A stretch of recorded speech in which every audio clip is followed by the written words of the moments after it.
Изял си всичките скъпи. Харесаха ли ти? Закъснявам, скъпа. Довиждане. Благодаря за соленките, бяха вкусни.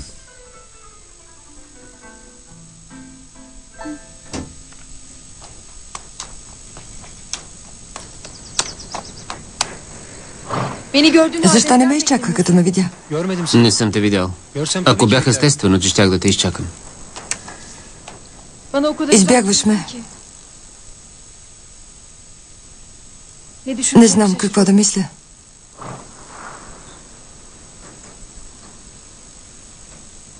Демир, забелязвам, че преживяваш труден период. Ако имаш нужда от време... Добре, но не разбирам защо поставиш дистанция между нас. Защо не опиташ да ми обясниш какво става, Демир? Бих искал. Но самият аз още не съм съвсем наясно. Може би и двамата ще се справим. Говорихте ли с баща ми? Той те разбира. Но... ако знаеше всичко за нас, би мислил като мен. Сега река си тече наобратно.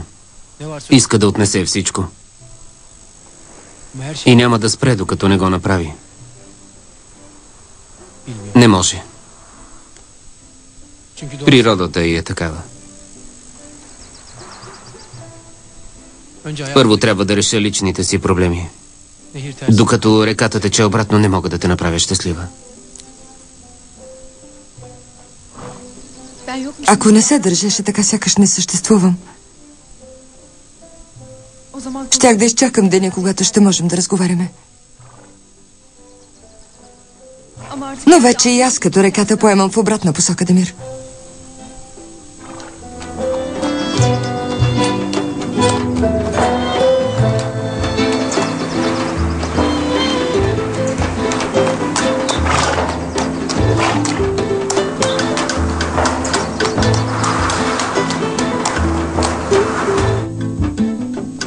Здравейте!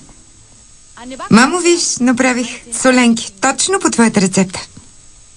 Дъща, защо не си стоиш вкъщи, всеки ден идваш тук? Да знаеш, ще се оплача на Кирим.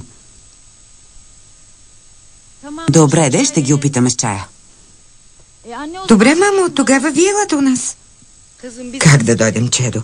Кой да свърши работата в тая голяма къща? Кой да сготви? Аз? Така ми липсва многото работа, многото хора, всичко тук. Писна ми сред онези 4 стени. Така ли? Значи ти липсва, госпожо Дефне. Добре. Хайде, ела тогава. Хайде, върви. Хайде.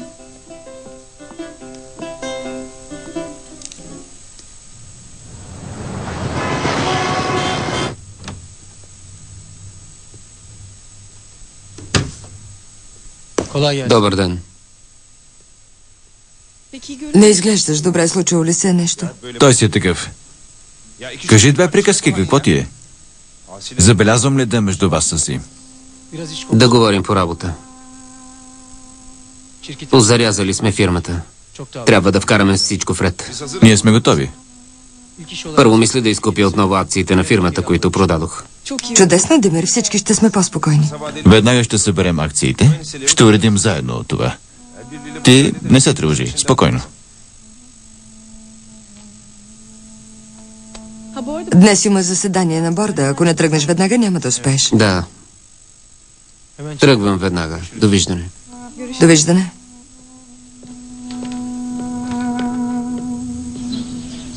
Да изперем тези.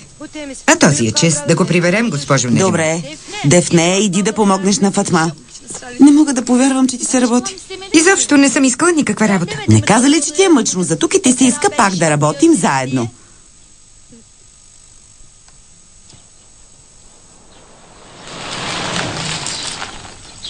Сега пак кой идва? Дано да е за добро.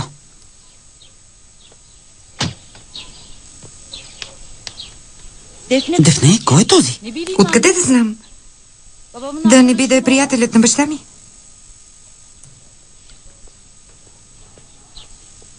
Здравейте. Здравейте. Искам да видя господин Ихсан. Беше тук някъде, но Не. Отида със си на нивата. на нивата отбийте се там. Аз съм Али Уйгур. Може би ви е споменавал? Значи това сте вие. Аз съм съпругата на Ихсан Кожуглу. Здравейте, аз съм жената на Керим. Вчера сте се запознали. Да, така е. Ако позволите, ще намеря господин Ихсан. Как ви посрещнахме, само извинявайте. Елате някой ден на обяд, ще ви приготвим нещо вкусно. Непременно.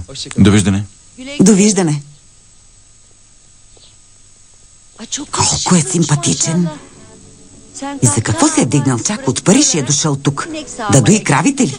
Ама че работа.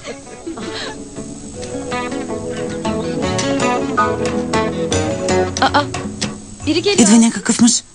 Познаваш ли го? Да, познавам го.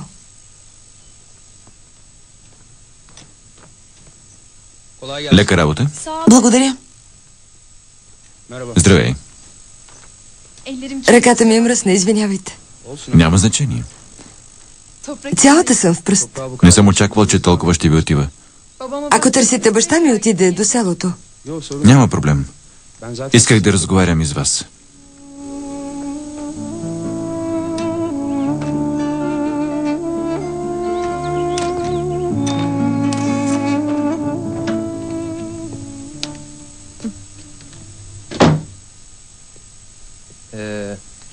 Това е списък с направените от нас плащания, а това бъдещите поръчки. Дано не съм пропуснал нещо.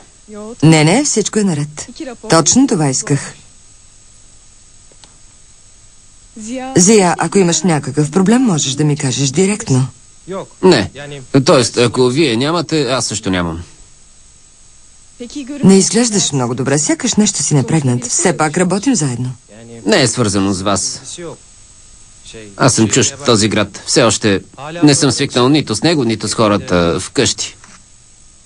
Естествено, и с брака си. Прав си. Всичко при вас стана много бързо. Но потърпи, с времето ще се адаптираш. Ние сме доволни от теб. Ти много улесни работата ми. Впрочем, може да отидеш в счетоводството и да си получиш заплатата. Благодаря.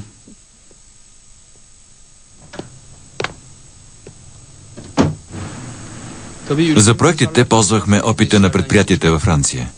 Разработихме подобен модел. Не се съмнявам, че ще проработи. Но имам нужда от вещ менеджер. Сигурно ще си намерите. Всъщност, мислех да предложа тази работа на вас. Бихте ли приели подобен пост? Аз ли? Разбират от животновъдство. Знаете, кое животно е от добро качество. Да, така е, но... Обмислете това. Имам нужда от някой, който добре познава района. Едва ли бих могъл да работя с по-добър специалист. Естествено, ако приемете предложението ми. Добре, но аз нямам опит. Аз също. Не ме интересува опита, а знанията. Вие наистина сте сериозен. Първо трябва да говоря с баща си.